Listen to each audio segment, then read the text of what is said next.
row of home breaker going straight back. Mine's the green little cutout right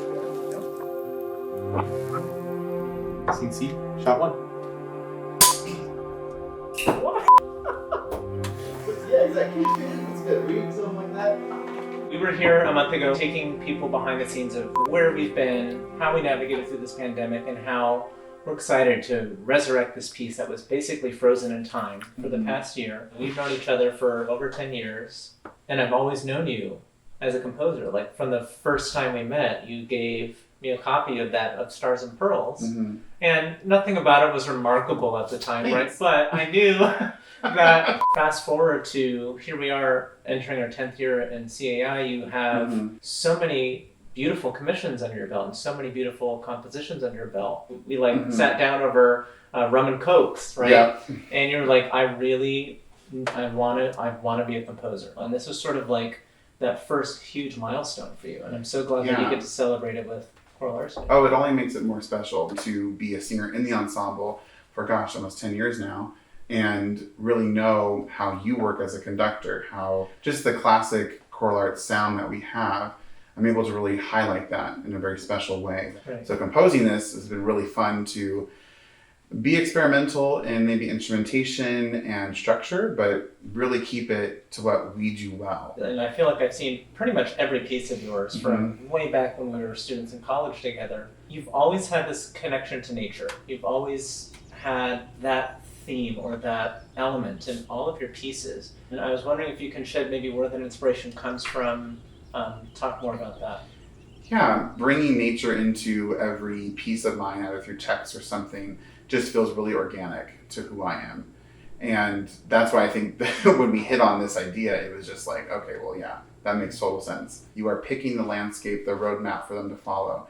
And that's so exciting. You're building a world for them to jump in and explore and express to an audience. You talked about, from landscape to soundscape. What are those vivid images, those vivid scenes that you see in From Wilderness? I think when I first was starting, I saw the map, the just a trail map from California all the way to Canada. And it's always been a fascination of mine when there's time displayed through music. Not just this one mini moment that we're highlighting. I think that there's something really challenging to continue a musical through line and keep that consistent for a whole concert. And so I'm really trying to create physical time, visual time through certain things. I just see it so clearly when I hear this, and I try to convey it as much as I can through the music. It just felt like, wow, that's it. It has all these different elements I'm looking for. And we could have gone with something that was an actual trail that you can see, very literal. But I just felt like this was more of the essence of the piece and translated more in the many different messages that the piece offers. There's the trail, there's the mountain landscape, there's the chakras present, there's text, and just all those different things. There were so many different iterations of what your long-form piece could be. You finally knew, okay, it's going to be From Wilderness. Where did the idea of incorporating the singing bowls come from, and how did you approach integrating that with the voice and the cello and all these different elements? So the singing bowls really came out of, I was in Palm Springs with my partner Matthew, and we went into this crystal meditative shop, and they had this beautiful crystal singing bowl. And I never knew what it was until I saw it there. And we played around with it, and it just created this beautiful, pure sound. And it almost sounds voice-like. It almost has this quality of this continuous, smooth sound. And I just thought, like, wow, that would be so beautiful with a choir. It's almost like an extension of the voice. It felt like it could go in and out. And then that got me diving into chakras and diving into the practice of healing yourself through sound, through meditation. And I was like, that's what this trail is about. The trail is about the beauty and the journey. And that felt more physical. And so I wanted something more emotional, more mental, more inward. And so it just kind of felt like, okay, well, I'm going to experiment with that. Through trial and error and figuring things out, I came up with a few different techniques that I wanted to include. Striking the bowl, continuing the sound, so the friction from the mallet is creating the tension the bowl needs to vibrate. Using your fingers or the mallet to slowly stop the bowl sound. I also use a staccato marking for a strike. I didn't want anything that was too angular or too sharp because that will kind of give a more of a direct hit. I want this to be something that's light and just rings the bowl. If there is a stop, there's a symbol that you will stop the ringing of the bowl, making it sound, and let that just fade away. And so there's a lot of different things that give the bowls character. And what's cool is that it's an instrument that isn't used a lot in performance aspects, Right. but it's so engaging and it's so colorful. It's inviting. It's not this sound that's just like a gong or something that's just very abrasive. It's something that is so fluid and ethereal and smooth, and it sets an atmosphere.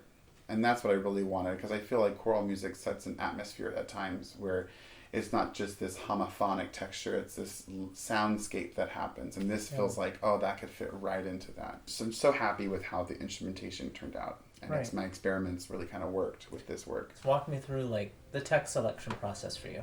Yeah, the text, when I figured out the structure of what I wanted, which was following the trail and having different stops, I wanted it to be little vignettes of what that stop might feel like, look like, smell like, sound like. The grander wash or phrase that I want this to be is that you're attempting this trail, you're attempting this journey because you want to find something, either physically, mentally, emotionally, for yourself. And so that's going to be kind of the inception of the whole work. It's wherever you are in your life, when will you recognize, I need to start this journey? And I think it's just a space where anyone is. It can be at home, it can be at work. It's that click of, okay, I need to make this journey. And all of this is just a representation of whatever that journey might be for you. It's more of a thought process that happens to music. And the trail adds or acts as an anchor through that, a visual, kind of keeps you going. It can be something that just reminds you to be at peace and to keep walking. And the text is walk. Walk as the mountain, the earth, the wind. Walk as the trees, their leaves, the flowers. Walk as the sun, its rays, its warmth. That's something that I kind of think about even when I go on walks right now, like in my life. If I go on a trail, I'm like, I'm walking, I'm acknowledging and being present in everything. And that kind of echoes throughout the whole piece.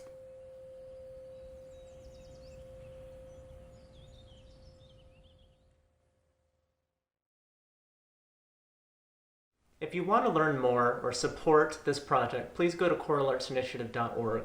Thank you for giving your time to watch this episode, and we'll see you for the next.